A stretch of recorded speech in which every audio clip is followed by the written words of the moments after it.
We are here to bring you everything and anything surrounding Porsche. I'm Mike. I'm Aaron. And this is P-Car Talk. All right, welcome to another episode of P-Car Talk. I'm Mike. And I'm Aaron. I was trying to hold you up there. We are upon race week, right? So what does that mean? 24-hour Rolex is about to jump off. But before we get started with that, I'm happy to announce that JRZ Suspension is sponsoring this episode. Yeah, they are. More to follow on that. What that means is we're basically going to partner with JRZ for the next 6 months. They're going to sponsor every episode moving forward. We're going to have some people from their outfit on to talk in depth about some new products they have coming out. If you don't know what JRZ Suspension is, please look them up, because you're doing yourself a disservice by not knowing them, because they make off-road applications, on-road applications, track applications. They are pretty much the king in the suspension world, really. Like, they are, you know, everybody's heard of some of the other common names. Yep. Maybe you haven't heard of them because, no, I'm not going to lie, you're paying for a high-quality product. Yep. Their products are very, very high-end quality, and because of that, people that are naive about suspension decide to, for whatever reason, to spend less money when they should be spending for quality. Yeah. And JRZ is absolutely the quality, and pretty much all the big dogs already know this. So everybody who's already listening already knows who JRZ is. And if you don't know who they are, I'm kind of educating you guys on JRZ. But like I said, more to follow on that. We're super excited to bring them on board. Thanks to JRZ for suspension, supporting us and supporting what P-Car Talk does. Great relationship that we're starting off and embarking on. Back to the race, that kind of ties into this. Daytona 24 coming up, Rolex. Yep. You'll be hearing this on Thursday. It will be happening this weekend while you're listening to this. Aaron and I have made an announcement. If you haven't heard, because you don't do social media or whatever, we'll go ahead and say it on the podcast. Yep. We have a little package that we're going to be giving away to people if you come up to us with either showing us your P-Car Talk gear or your P-Car Club RS member card, something to that effect, and we'll give you a special Porsche prize if you come find us at the event. People have been asking us already preemptively where we're going to be at while we're at the Rolex. Hey, we're on the move. It's a pretty confined area in a sense of we're only going to be in so many places in the usual suspects. So if you see us during that race, we're not going to make you chase us around, but like we'll have the stuff with us. It's going to start running. Yeah, if I see you, then it's gone. But in all seriousness, please come up to us, engage with us, and we'll give you this little Porsche package we have put together for our club members or people that have bought P-Car Talk gear. That's the stipulation. Full disclaimer, if you come up to us trying to give us some sad story that you don't have the stuff, we're not going to say, oh, okay, cool. There's got to be a roadblock here, man. So, you know, whether that be you need to buy some gear or you need to show us your card, those are the rules. So please play them, and so we can give you your prize. Now, talking about Rolex 24, Proton Dempsey team is fielding the WeatherTech sponsored RSR 911. Yeah, they are. Which is big news. We've talked about that. So uniqueness about that is they are going to be in GTLM, which is unique in the sense of Aaron and I kind of talked a little bit offline about this. This doesn't happen very often because generally the factory team is supporting its own the vehicle. Manufacturer is the sponsor. Yeah. In this rare instance that Porsche is not racing in that manufacturer class, I think we're reading between the lines here. That's why they're allowing Proton Dempsey to go ahead and race in GTLM essentially in their place. So what I'm getting at is if Porsche was racing in GTLM, WeatherTech and Proton Dempsey wouldn't be able to race side by side with them in an RSR as well to compete against another RSR in the GTLM class. That's what I'm saying. Yeah, otherwise it'd be other customers out there doing the same thing with other manufacturers. It would make zero sense. So it's supposed to be a manufacturer's class. So that's why, if people are wondering why this is happening or like looking into it like we did, that's why this is being allowed essentially. A whole nother cast of people too, like all your favorites, race car drivers there, Lawrence Van Thor, Halen, Bammer, Patrick Long, all these guys are going to be racing at this event. They'll be on different teams, which will be interesting to see too. Most of these guys mentioned will be racing in GTD, which is the GT Daytona class, the one right below GTLM4. These guys are still works drivers, which you'll hear that we recorded a podcast with Van Thor, which will be coming out in the coming weeks. Yep. Really, really great conversation. It was good. Shared a lot of inside information from a race car driver point of view and some of his personal stuff that's going on, through his career and his development. So really, really looking forward to having you guys listen to that episode, right? So what are some of the things that you're looking forward to this coming weekend at Rolex to see? Not really. It's going to be still a little weird, even though there is a Porsche, but it's not Porsche. Mm-hmm. Still, we'll see how they do. See, because it's a different lineup, see how that turns out for us. The Corvettes look strong, as they normally do. Yeah. So that'll be some competition.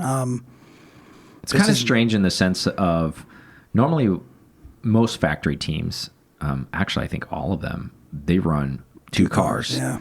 So WeatherTech and Proton Dempsey's only running one GTLM car, so it doesn't really have a teammate to help on track if they get into a position to where they can maybe play defense against another car or help them excel if one car's faster than the other. So they're making it or they're not. Yeah, this is going to be really, really interesting to see just one car fend for itself out there. It is another challenge on itself. It's going to be interesting. I wonder if they're going to take this a year and develop that, and if this team does well, then they might open it up to another 3 drivers to support it. And maybe they do that. Yeah.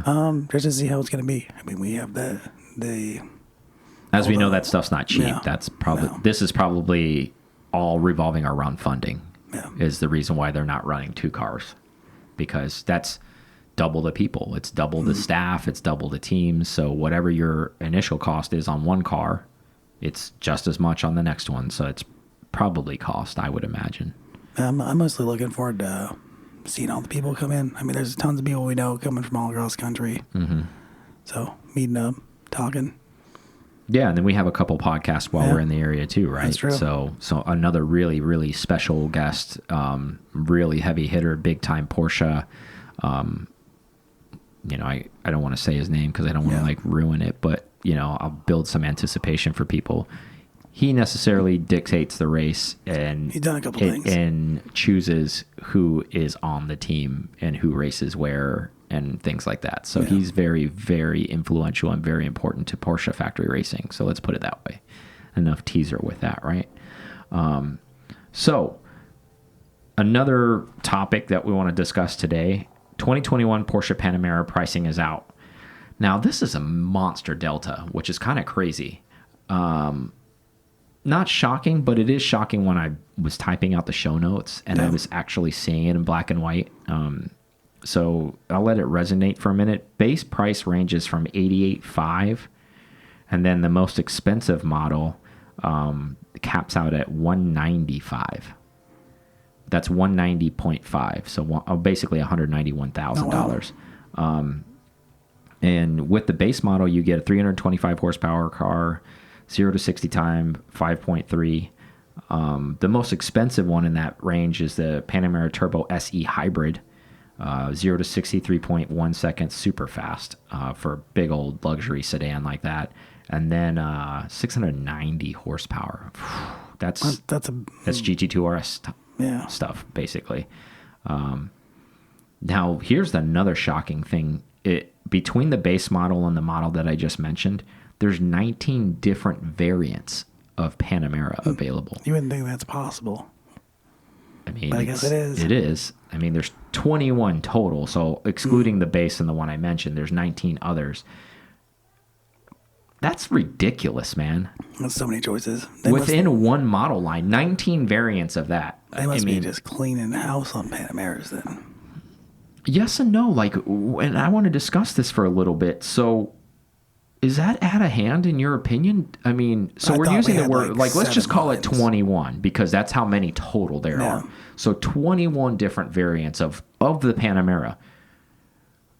I don't see that many Panameras on the road to begin with. No, that's true. To have 21 different flavors of it. Like, this is ridiculous. Yeah, but again, like we say, worldwide sales. So there's probably a few flavors here, a few flavors there. Might make a difference. I mean, they did. So I saw something recently too. Just has to deal with cars in general. They sold like 300,000 cars for the year. I believe it. Just so, and I'm giving them a hard time about it. And let's be honest, they're all rolling down the exact same assembly line. Yeah. So it's probably not that challenging for them to have all these different variants. It's just some of them have different interiors, some of them have different wheels, some of them have different engines, and it's all happening on the same assembly line. So I don't know that. I mean, with a Taycan out, I don't know that I'm looking at a Panamera. That's just me, especially with the price point. Yeah, with our last episode about the base model coming in. I mean, we're at less like 70s. Yeah. With the tax credit. Well, I think we talked about this before in a previous podcast, correct? Where I think Panamera's, even though it has that big horsepower monster one I just mentioned, the 690, I think the ultimate goal from Porsche AG on this is to have this thing basically just be their luxury sedan. Yeah. And then the Taycan be their sports sedan. I think really that's the ultimate goal. Even though these things, one's e-powered, one's gas-powered, or it could be hybrid, however you want to configure your Panamera. But I think the ultimate goal is to have the S-Class style, if you will, Panamera. Oh, yeah, because they have the extended version. Exactly. Yeah, and they're even this art, like when I was writing this, they're using the vernacular of luxury sedan. But even with that, why would you need 19 or 21 variants of that luxury sedan? That's the crazy part. Maybe it goes back to choices. Maybe that's because they're copying a page maybe out of Mercedes-Benz because there's maybe that different many variants. You know, we see an S50, you know, Mercedes, and we think, oh, it's just this, but it, you know, could be X edition of it or whatever edition. Whatever. Yeah, so same thing with the Panamera where they can say, okay, well, this is the black edition Panamera, or this is the and that way you can just point to this package sports and then edition. It's done, Exactly. Not having to build it. I guess that is eliminating some obstacles of having to go in and build the car when I just go, okay, well, there's 21 variants. That's enough for choices. I want this one. Mm-hmm. It's got all this stuff with it. Yeah, and within the detail of those variants, like I didn't go in the rabbit hole to like bore you guys and like name every single one of them. You can do Turbo that if you hybrid, need some Sport like Turismo. That's the end. You only need one variant. Hey, I'm with you on that. I would force the general populace to buy all the cool ones. I wouldn't even not option. You don't even get to buy the non-cool one. That to me. But again, that's why I don't run the company. They do, and they're trying to make money. So turns out the wagons aren't selling. Can't figure this out. Yeah. Well, 9, you get nothing then. So in all seriousness, though, I think it sounds like a lot, but maybe because they're coming down all the same assembly line, maybe it's not that crazy. But I really I'm going to hold to my guns and say there's no need to let people choose that many because they have the data. They know where the bulk of these things are being built or bought, I should say, by the consumers. And wherever those 21, there's probably 5 that make up 80% of this, I would bet. Little Pareto's principle, 80-20. Yeah. And I would say, guess what? These are the 5 or 6 you're going to get. You want anything outside of that, we have a special line that you can pay extra to get if you want to buy a NS for whatever reason, but you want the trim of a Turbo S in it. Yeah, you can pay extra for that or whatever. That you don't have to buy the GTS. You don't have to do this or mix and match all this wildness. And I just think it's a lot. That does seem like a lot because I was just thinking all the other lines there can't be more than 7. Because I think there's a lot of people. Some people know exactly what they want, but people in general, when you make a lot of options, it's the same theory in like restaurant type stuff, where if you have endless amount of options, like people just they're like, oh, you know, for example, say it's a fusion place where all types of foods are offered. well, yeah, I'm really feeling lasagna, but this pad thai looks good too. Oh, man, they have fried grouper here? Oh, yeah, that sounds awesome. Oh, you know what I heard was awesome too is the chicken parm here is really good. Man, that sounds awesome. So now you have somebody in all of these different places not knowing what the hell they want. I'm hoping there's a combination platter of grouper lasagna and pad thai. I want to go to that restaurant. Exactly. That's the spot I want to go. Exactly. Good point, right? Yeah. But it doesn't. It's easier to do that with a plate than with a car, right? Like you can't get the Turbo SE hybrid body with the base motor in it. Like that's not part of the deal. So it's just, I think it's out of hand. That's me. I think it's out of hand. But clearly, when they re-strategize because of what you said, then when that was true. Yeah, exactly. Hey, holler at me. I'm not going to get any cut either way, so it doesn't matter. But just doing some quick head math on a lot of the lines, I think a 7 is pretty much the variant numbers on a lot of at least the sports car line. Mm-hmm. So they got choices if you get the Panamera. Yeah, and honestly, it's and our good buddy Lee King just recently set a Road Atlanta lap record in a Panamera that was sponsored by Porsche Experience Center, basically where he's the master at that track. He knows it inside and out. So they basically just throw anything at him and he drives it around that track fast as hell. So good for him. We already know that this thing is a super, super capable vehicle. Again, hate to beat the drum, but I don't know. Seems like a lot of them. A lot of different ones you can pick. Well, if you're in the market, you got choices. Yeah. So moving forward, Singer. You've all heard of them. If you haven't, little boutique brand, California. Yeah, use your pretty awesome cars. Internet machine and do some research on who Singer is. Now, going way back when Singer was first announced, that they're going to start selling cars and manufacturing, when Rob Dickinson was kind of on the parade march of this car. Mm-hmm. And you can correct me on this if I'm wrong. I want to say I will. That price point initially, and it probably was, I know I'm right, so I'm just letting you have a little bit of leeway of argument on this. And it might have been because it was introductory and it was small and it was very small at that time. It wasn't that I guess of a biggest brand as it's become. It was $350K to basically have a car. Well. Now that also could have been an introductory price to get people interested, which I will say that seemed like a lot of money at the time. Bear with me, I'm going somewhere with this. Recently, now you can customize this thing as much as you want, but we're hearing you can, this sounds ridiculous to say, a base Singer, essentially, where you don't go over the top other than what's being offered to you with the standard motor. I think it's a 4 liter or 3.8 liter with 400 horsepower, something to that effect. I want to say you can get out of there around $500,000 now. Yep, I agree with that. That's still $150K more than the initial launch price. Now, this most recent one, it was just commissioned, completed. The owner paid $752,000 for it. Now, it had some upgrades, but I'm thinking, even with the upgrades, I still think, he probably didn't have $250,000 worth of options. So I'm thinking even the base price, I'm off with the $500,000. I think it's gone up even since then. So it's probably up because on that. It would make sense in the fact that the DLS is 1.8. Mm-hmm. And that's probably an introductory price too. I mean, I know those are all gone, but now this car, doing, so this car only has 500 miles on it. The owner of this car is selling it for $952,000. So basically a $200,000 markup on the car. Word is on the street, there's a 3-year wait point at this point from the day you walk in there and put a deposit in, 3 years before they start building your car. That may be another reason that the price went up, because they had such a demand. Could be. Kind of kill off some of the demand, but it looks like that didn't stop it. So let me ask you this question.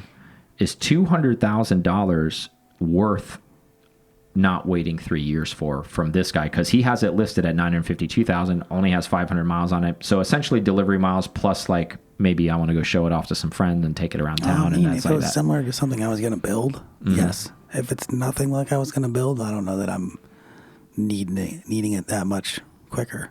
Okay. So let me let that sink in for a second.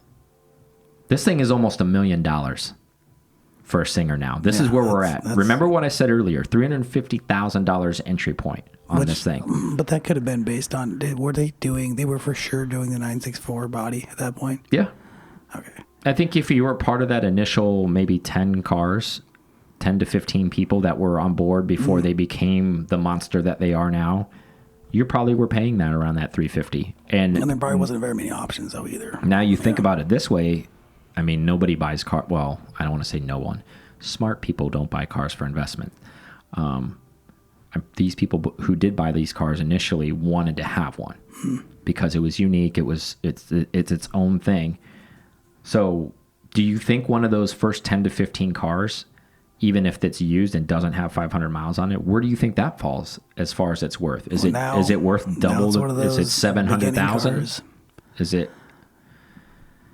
Because it's far less than the 952 this guy's asking, because I think the mileage has a lot to do with it. This thing only has 500 miles. Essentially, it's brand new. Yeah.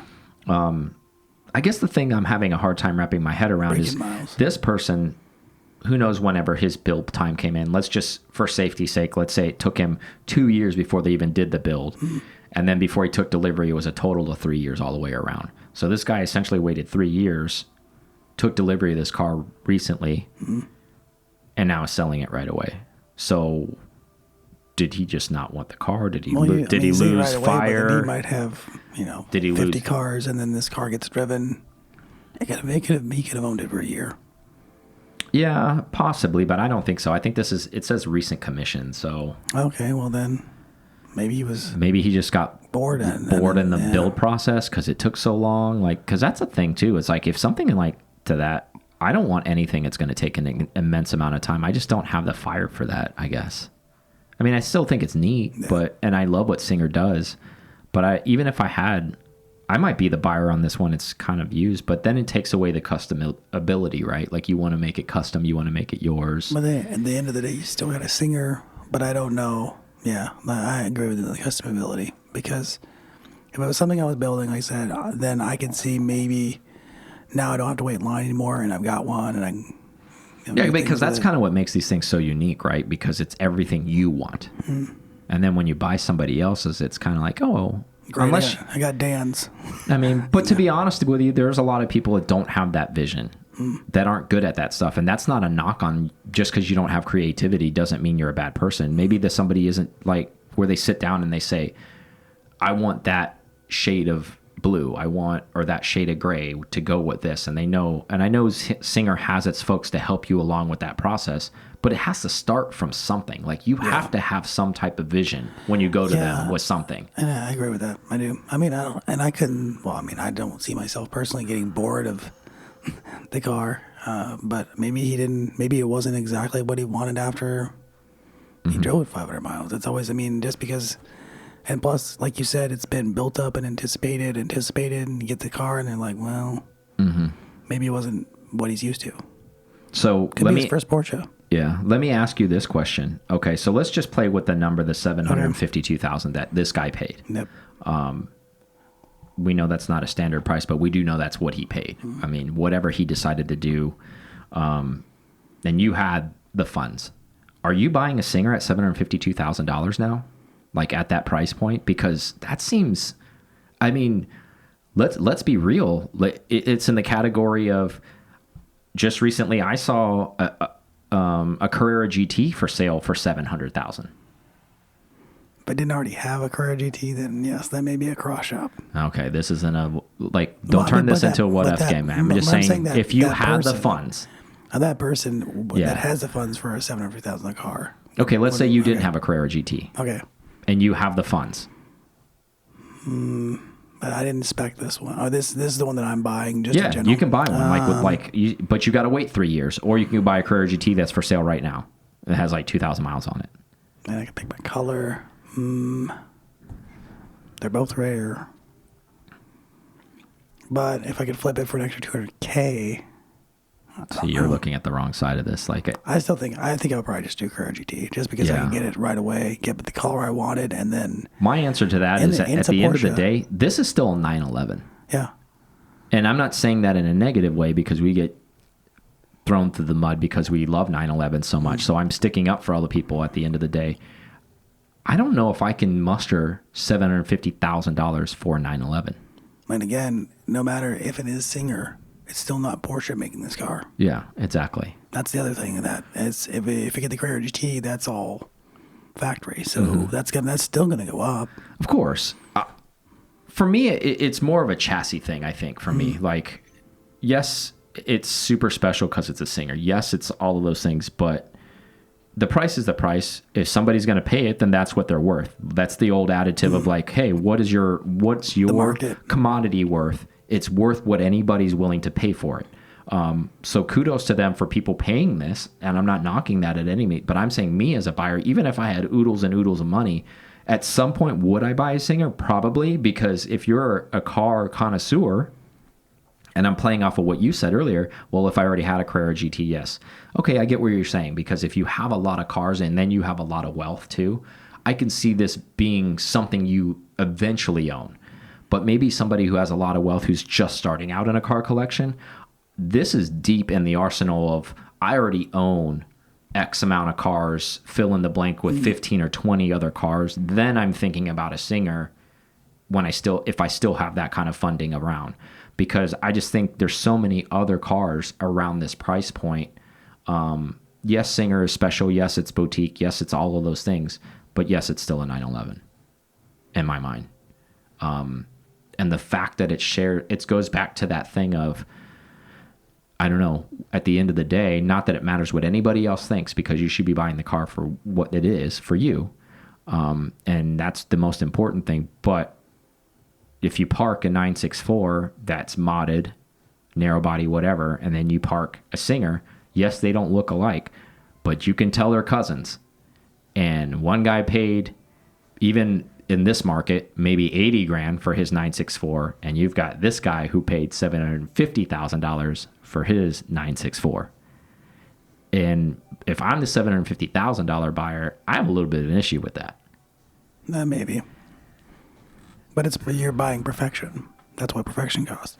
Yeah, I mean it's the bar. Don't get me wrong. They're fantastic cars. Don't get me wrong. I'm not knocking them. I just don't know at that price point if that's something where I'm a buyer. You said that, you started throwing all these things out there of like, oh, well, if I had a Carrera GT already, if I had this already, if I had that already. Well, I was just thinking by the mindset, if I'm the person that I mean, even outside of Porsche, we're car guys. We can be honest. Just because this is a Porsche podcast, there's a ton of, like, you be hunting an F40 or something like that. I mean, granted, the F40 is 1.5 million, but maybe you take that 700,000 and put it down on a 1.5. Yeah.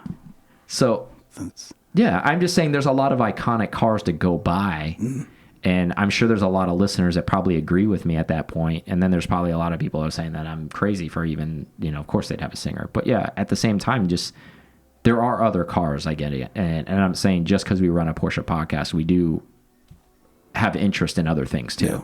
So I think it's one of those things. I mean, I think at that point, I'd almost get into the collectability of like owning something with like race provenance. Like 935 Kramer cars or something like that. I know it's not streetable. I wonder what the new Kramer cars are going for. Yeah, I was kind of curious about. Yeah, but I never looked at that. But I think it would almost kind of turn my head to something else, I guess. It's just, there's so many options, I guess, when you're in that price point of, I mean, think about that. I mean, that's an awesome house. Yeah, I guess that's true. For somebody, but then for somebody, it doesn't even come close to buying a house. Yeah, but I mean, that's what, maybe because there's more millionaires now, so there's probably instead of 1%ers, or like there's probably like the 2 or 3% now because there's more wealth out there. It's a shack in LA, so exactly. So you're not buying a Singer, you're buying a shack. But anyways, I just thought that was interesting. Do you think and let's close this topic before. Do you think he's going to get what the asking is on this? Because this this isn't an auction. This is just a full ask. I don't know how antsy I could be. I mean, that's a pretty steep Amazon Prime delivery charge. I mean, that's really close to 7 digits. I mean, you're paying $1 million for a Porsche. Why not just ask for $1 million? Just go there if you're going to ask for it. Maybe it's psychological. I mean, if they are around that number, the 750 number, then 200,000. Maybe it pans out. I mean, there was one at RM. remember at Amelia Island, there was one at auction. It didn't meet reserve. That was for sale in Amelia Island last year. Okay. There was that like seafoamed colored one. Beautiful car. I would have bid on that car. Like I love that color in the Singer. Total disclosure, we don't know if that car ended up selling outside of the auction, you know, where they worked a deal on the side, but I think it got up, what I'm told is to like 400,000 or 500,000, and it kind of just flatlined. That wasn't the one Kevin was going after, was it? Or is it a different one? Are you joking? I don't know which one it was. No, at Amelia, there was a Singer out on the field. Seafoam. Oh, yeah. That we looked at. It was seafoam green. It had like kind of a saddle interior. Yeah, I remember now. And it was at RM, and it didn't sell. It didn't meet reserve. So it went down the road, or they worked a deal on the side, is what I'm saying. And I think it got up to close to 500, but that's where it kind of flatlined. Crazy. And then I mean, what do you do for the extra? I thought 500 was the going price for the longest time. I did too. I did too. And now we're talking about this guy, expensive. 750. I don't know how much more you can upgrade on Singers. I know some of the things, what they come with. I know the upgrade on that car is Olin suspension, but that's not going to add. It's not going to fill the gap for 250,000 that we're off on. Unless they're putting unless they got the DLS motor, the Williams built which it's not. Like that car doesn't have it. Yeah. Even if it has the most stout motor in it, I think they were putting the motor at 90,000 on its own. Okay. 90 grand for the motor. Okay, I'm still missing. Where is all this other? I know you need to make a profit, labor. But I know it's carbon fiber. Okay, I get that too. And must be the man hours. Yeah, I mean you're paying for the brand at this point. Yeah. So, well, enough about Singer. Let's take a quick break. We'll come back and we're going to talk about G bodies. We're just going to scratch the surface. I know it's a very, very detailed topic. I mean, they made the chassis for 16 years, so don't think we're going to try to cram it in unless you've got like 7 days straight to talk about this thing. So let's take a quick break and we'll come back with the G body. All right. Thank you guys listening to PCAR Talk so much. We appreciate you guys so much. I can't say that enough. Everything we're doing is trying to bring the community closer together. We definitely appreciate that. Also, when you go onto YouTube, if you could subscribe, maybe pass it along, make a comment, we really appreciate that. Again, circling back to pcartalk.com, there is a newsletter created on there. Please put your information in there. That way we can keep you up to date on anything that's coming forward and anything that we're going to be doing moving forward and all the exciting things that are coming out. Now back to the show. All right, we're back. And what we're going to talk about G-bodies. We haven't talked about them in a while. Yeah. Aaron's kind of been off and on looking for cars. I'm always looking. If you don't know what I'm talking about, because there are a lot of listeners that don't understand chassis codes, I'm going to break it down for you guys. 1973 to 1989, the 911 in that chassis was called a G series or a G body for slang, which we all call them. Super, super long run, the longest run in any 911 chassis. Motors range from the 2.7 liter mag case engines, early cars, to a 3.3 liter turbo. Yes, the 930 is a G chassis car. If you don't know that, it's not just the 930. It falls into the G chassis. So you're saying it's G the 930. series. Okay, got it. Yeah. So I know it gets confusing because there's other variants and people say like, well, that's a 930 turbo. Yes, it is a 930 turbo, but it is a G series still. Yep. Now this is probably, because it was the longest running, the most modded chassis, which makes total sense because there's more of them. Yeah. So you have anything from Outlaws to narrow body turbos to backdates on these cars, people putting Kramer kits on them, like doing their roof impressions on these cars, everything under the sun. 10 years ago, Magnus Walker had been doing his own thing for a while, but a lot of attention was drawn to him about 10 years ago doing outlaw cars. He has some G-body cars that he's done stuff to. For the longest time, this was, even with water cooled and everything, the G-Series car was actually the most affordable 911 at any point to try to get into, barring obviously I just meant like an SC or something like that was the most affordable 911. Even when the water cooleds were out and things like that. That has since changed dramatically because, Aaron, who's been looking, and he's seen some SCs go for what, 90K not too long ago, huh? Yeah, So Mike is always sure to send me a DM or a text. yeah, I like to forward him to say, hey, did you see this chiffon white SC go for $90,000? When are you going to buy your air cooled, bud? Because you are about to get priced the F out. Ridiculous. And I know there's a lot of old timers that maybe listen to us if you figured out how to get onto iTunes or not. Yeah, they're probably saying, I remember when. Yeah, well, that day is long gone when those cars were $12,000, $10,000. They are steadily, even, hate the word clapped out, but let's say very used SCs going for $35,000. Yep. And Aaron knows very, very well. Well, all of them. Because he's shopping. But let's talk about that rise in the G Series. And this is kind of falls along the same lines of a conversation with the 996. It was inevitable that the G bodies were going to go up too. For the longest time, a lot of people stayed away from them because they didn't like the crash bumper thing. Now, now it's cool. Now some people like it because it's nostalgic. Guys that have owned them forever claim that, they always like it. It's one of those things. It's like, well, I always like that birthmark on your face. Whatever. You're with me. You have to say that. Like, it is what it is. Because people realized how versatile it could be. Yeah, and for me, my favorite part actually about the G Series cars, which a lot of people may not even know, because if you don't own a Porsche or own a G Series car, it's torsion bar suspension. Which torsion bar suspension is exactly what it is. If you're familiar with trucks or anything in the past, it's an adjustable suspension. It's pre-coilover, where you could rise and lower the car based off of some chassis adjustments with the torsion bars. And the whole purpose behind that, Porsche's goal when they developed this whole suspension with that car, was for you to literally drive it to work during the week on a normal ride height, and on the weekends go to the track and make an adjustment, lower the car center of gravity down some, and go wheel around the track, and then make your adjustment and go home. Like, it's really that simple. So it makes these cars, you save a lot of money on suspension if you're going to keep the torsion bar suspension, as far as lowering the ride height of the vehicle and make it more aggressive. And even if you're just shooting for looks, as we know, suspension gets very expensive. Yeah, it does.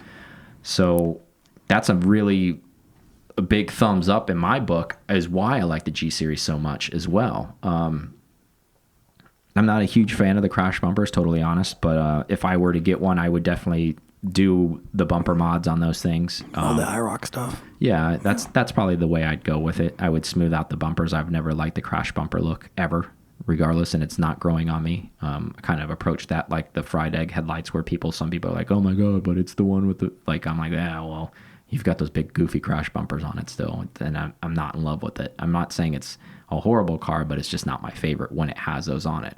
But all the outlaw ones that guys do, when they get rid of those bumpers and maybe put like a ducktail, or they run a smooth tail, but they change the bumpers out and put some smooth bumpers on. Now a G-body looks really, really good. So, but all that stuff's pretty affordable, or used to be at least, right? Yeah. What are your thoughts on how expensive on some of these G-bodies have gotten?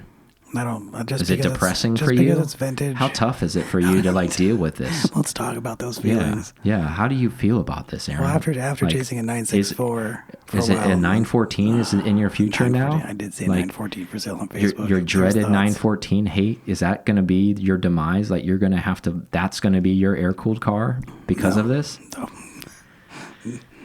I did say 914 for sale, but it's okay. I have seen them go up. I know they have gone up, and probably 40s, 50s is probably the going rate. That 90 was definitely an anomaly. Yeah, of course. It was an outlier. I was just using that as an example. I'm not saying they're all there. I mean, once they start all going there, then you can get a decent one with decent maintenance records. That's not a show quality, but a driver quality for 40. I see that happening. You just need to find the right one. Those prices are starting to be like balanced, maybe in a little bit. I don't think they really continue to rise. I think they're kind of me. Yeah.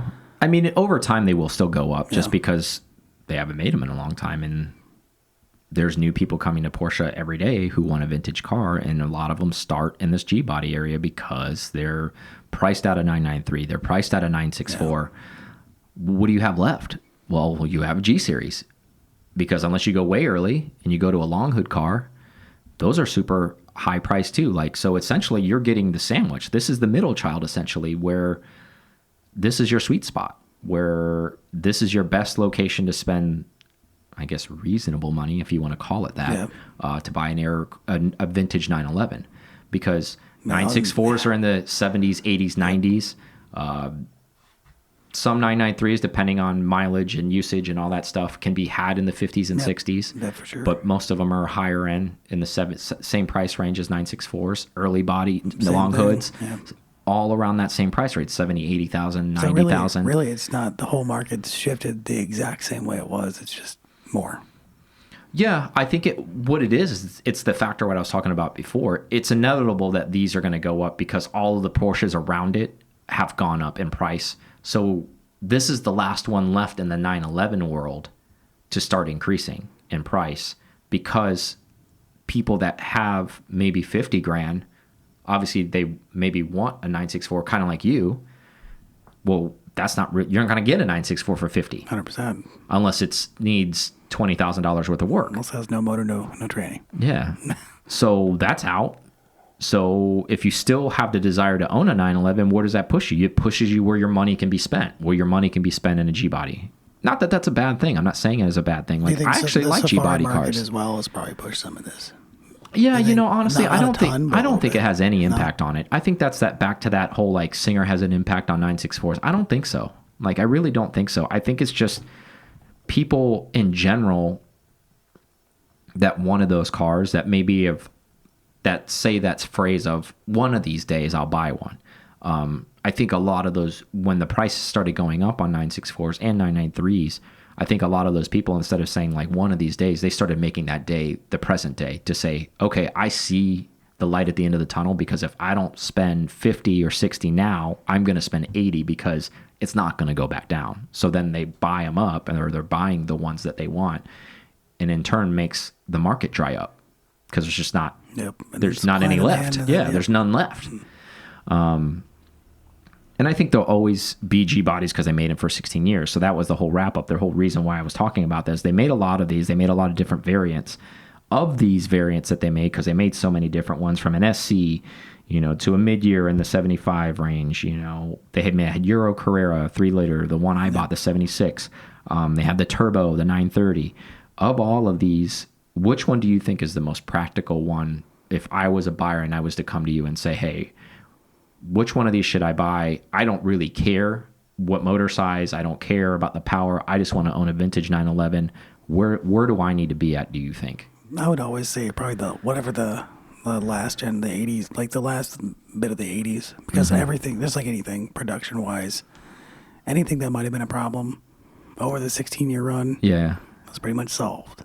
Yeah. And then probably like 5 years back, 85 to 89. I think that's good advice. I think that's good advice. I would steer, and I'm going to be the exact opposite of you. I would steer people, and I think it's more for me, is more affordability, excuse me. I would say 74, 75, 76. I know they have their own issues, and they were kind of the ugly duck of that G series, but some of those can still be had for reasonable money. I'm talking like $30,000, 35 grand for a relatively decent sorted car. It might be an XDE car, but that's fine. That's kind of what you want, because it's going to have good bones. It's going to have a good motor. It's going to have good transmission. Okay, yeah, maybe the paint's not the best. Okay, that's the easiest thing to fix on any car is paint. You want the motors to be running right in these things. And I would push people towards those early cars for 2 reasons. They're lighter. They're the lightest of these cars. Those cars weigh like 2,600 pounds. So I'm always one of those guys who's thinking performance-wise, go get the lighter one, because even if you hot rod it anyways, you're just going to make it even quicker because it's already has the pounds shaved out of it, really. I mean, think about a 911. It has 300 horsepower, which is very easily to do with some of these cars if you put PMO carbs on it, and, the early cars. And, you go driving around, you maybe shave a little bit, maybe take the steel tail off and maybe to replace the bumpers, even if you want to do that with some fiberglass stuff. Now you're down to like 2,500 pounds and 300 horsepower. That's a pretty good ratio. And that's a lively car. And you're in it at 35, 40 grand. Yeah. I think that's where the best bang for your buck is at, in my personal opinion.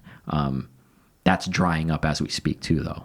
that pool of you cars. buying one, so yeah. I already bought one. Yeah, I already have one. But that's not the reason why I bought Yeah, it. It was just available, and it was a good price. And And it happened to be an XDE car, yeah, and the motor was built. yeah, There was some good things. Slick top. exactly.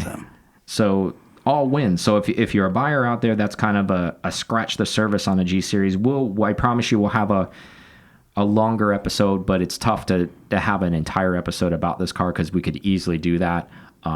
It would probably just tune a lot of listeners off, and sorry for being brief for all you G-body diehards out there that are like, they didn't even get into this and they didn't get into that. Yeah. And I understand it, but I just wanted to kind of touch the base, give the basics for people. A lot of great cars within that.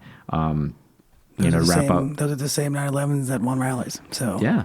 I mean, IROC cars in that time frame, there was a lot of different variants. I mean, some of the most iconic 911s in any pictures and posters or anything are from this era, like that 16-year span.